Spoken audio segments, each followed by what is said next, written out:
പ്രിയമുള്ളവരെ, ഈ ദിവസങ്ങളിൽ കാട്ടാനകളുടെയും കാട്ടുപോത്തിന്റെയും പന്നിയുടെയും കടുവയുടെയും എല്ലാം ആക്രമണത്തിൽ ജീവൻ നഷ്ടപ്പെട്ട പ്രിയപ്പെട്ടവരുടെ വേർപാടിൽ ആദരാഞ്ജലികൾ അർപ്പിക്കുന്നു. വേദനിച്ച് ദുഃഖിച്ചു കഴിയുന്ന കുടുംബാംഗങ്ങളോടും ദേശക്കാരോടും നാട്ടുകാരോടുമുള്ള വേദനയിലും ദുഃഖത്തിലും പങ്കുചേരുകയും ചെയ്യുക.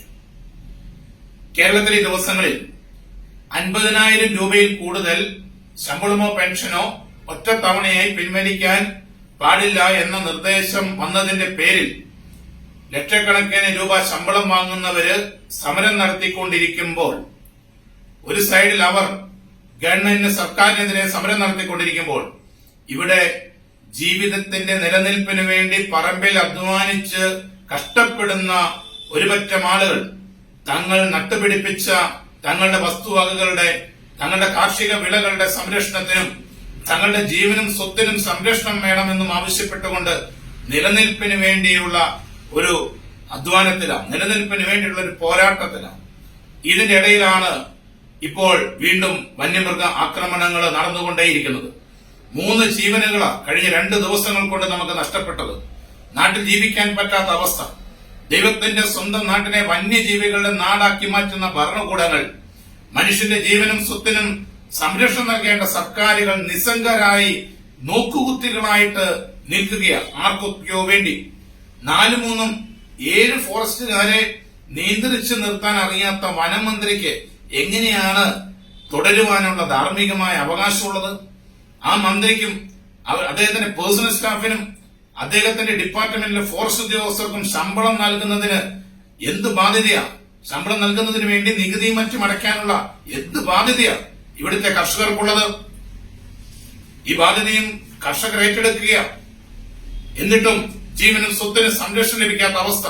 ഇവിടുത്തെ 5% മാത്രം വരുന്ന സർക്കാർ ഉദ്യോഗസ്ഥർക്കും, 3% വരുന്ന ട്രേഡ് യൂണിയനുകൾക്കും, 1% മാത്രം വരുന്ന കോർപ്പറേറ്റുകൾക്കും വേണ്ടി ഭരണം നടത്തുന്ന സർക്കാരുകളെ നമ്മൾ വലിച്ചെറിഞ്ഞേ പറ്റൂ. രാഷ്ട്രീയ പാർട്ടികൾക്കും രാഷ്ട്രീയ പ്രത്യയശാസ്ത്രങ്ങൾക്കും അപ്പുറത്തേക്ക് ഈ ഭൂമി മലയാളത്തിലെ ഇന്ത്യ മഹാരാജ്യത്തെ 90% വരുന്ന കർഷക ജനതയ്ക്ക് വേണ്ടി കർഷകർ ഭരിക്കുന്ന സർക്കാരുകൾ രൂപപ്പെടണം. കോർപ്പറേറ്റുകളുടെ പണാധിപത്യത്തിന്റെ മേലെ കർഷകരുടെ സംഘടിത ശക്തി ഉയർന്നു നിൽക്കണം. എന്നാൽ മാത്രമേ നമുക്ക് ഈ രാജ്യത്തിന് രക്ഷയുള്ളൂ, നമ്മുടെ നാട്ടിൽ രക്ഷയുള്ളൂ.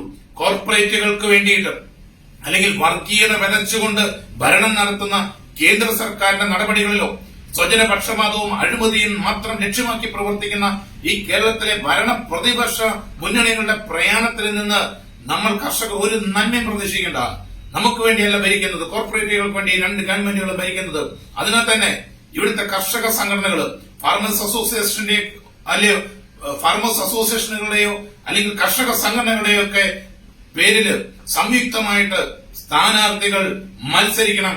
ഈ തെരഞ്ഞെടുപ്പിൽ, പാർലമെന്റ് തെരഞ്ഞെടുപ്പിൽ കർഷകരുടെ പ്രതിനിധികളായിട്ട് ഒരു മാറ്റത്തിന്, ഒരു വിപ്ലവത്തിന് നാം തുടക്കം കുറിക്കണം.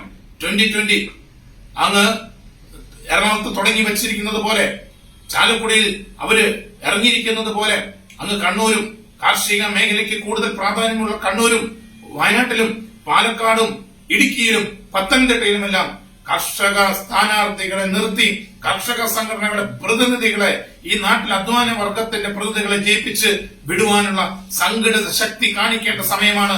ഇനിയൊരു അവസരം നമുക്ക് ലഭിക്കത്തില്ല, ഇനിയൊരു വേദി നമുക്ക് ലഭിക്കത്തില്ല. ഈ പാർലമെന്റ് എലക്ഷൻ അതിനുള്ള വേദികളായിട്ട് കർഷക സംഘടനകൾ മാറ്റട്ടെ. ഇവിടുത്തെ കോർപ്പറേറ്റുകൾക്ക് വേണ്ടി ഭരിക്കുന്ന സർക്കാരുകൾ വനം, വന്യജീവി, പരിസ്ഥിതി നിയമങ്ങൾ ഒരു കാരണവശാലും തൊടില്ല. അത് തൊടാനുള്ള ധൈര്യം അവർക്കില്ല. കാലഘട്ടപ്പെട്ട നിയമങ്ങൾ പൊളിച്ചെഴുതി രക്ഷ നേടി എടുക്കണമെങ്കിൽ നമ്മൾ കർഷകരുടെ പ്രതിനിധികള് നമ്മൾ അവിടെ എത്തണം. ഭരണ നിർമ്മാണ സഭകളില്, നിയമനിർമ്മാണ സഭകളിൽ എത്തണം. നാം നിയമനിർമ്മാതാക്കളായാൽ മാത്രമേ നമുക്ക് അതിനകത്ത് രക്ഷ നേടിയെടുക്കാൻ വേണ്ടി സാധിക്കത്തുള്ളൂ. ഇതിന് നമ്മുടെ ജാതിയോ മതമോ വർഗമോ വർണ്ണമോ രാഷ്ട്രീയമോ ഒന്നും തടസ്സമാകരുത്. അതൊന്നും ഇതിന് തടസ്സമായി മാറാൻ വേണ്ടി പാടില്ല. ഇതെല്ലാം വ്യത്യസ്തമായിട്ട് ഇരിക്കുമ്പോഴും ഒരു കാര്യം മാത്രം നമ്മൾ ചിന്തിക്കണം. നമ്മുടെ എല്ലാം ചോരയുടെ കളർ ഒന്നാണ്, എല്ലാ കർഷകരുടെയും വേർപ്പിന്റെ കളർ ഒന്നാണ്. കർഷകരുടെ കാര്യത്തിൽ ഭരണകൂടങ്ങൾ കാണിക്കുന്ന നിസ്സംഗത അവസാനിപ്പിച്ചു തീരും. കർഷകരുടെ ജീവൻ വെച്ച് വിലപേശാൻ ഇനി ഒരു സർക്കാരിനെ നമ്മൾ അനുവദിച്ചുകൂടാ.